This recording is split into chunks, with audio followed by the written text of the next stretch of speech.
A ceremony to reflect and remember. A lone palm tree at the memorial site for the victims of the earthquake 5 years ago. Here is a mass grave where in the days after the quake, tens of thousands are thought to have been buried. The president of Haiti had a message of hope. That day, Haitians came together and showed the world that they could unite and do some extraordinary things again. So I think the thing to do is to be able to capitalize on that moment and keep on inspiring Haitians to unite and do something better for Haiti. Outside the gates, ordinary people gathered, their suffering not eased by the president's words or the passing of time.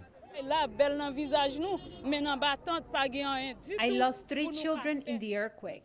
I still live here in their little tent. I wanted to talk to the president, but we have been here waiting since this morning, and it's impossible to get near him. My mother died, my dad died, and some of my children died in the earthquake. And until now, I'm still homeless.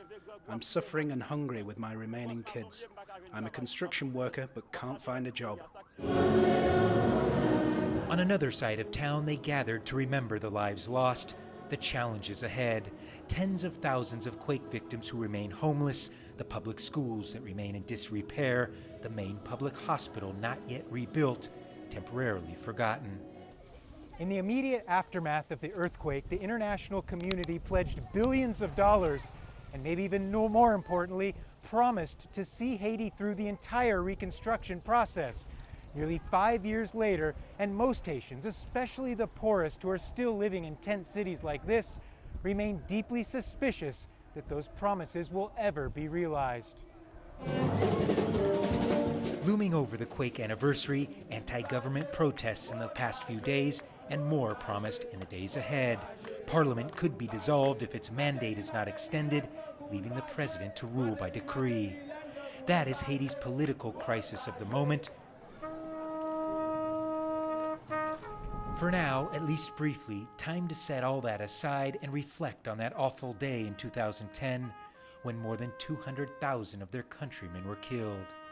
Gabriel Elizondo, Al Jazeera, Port-au-Prince.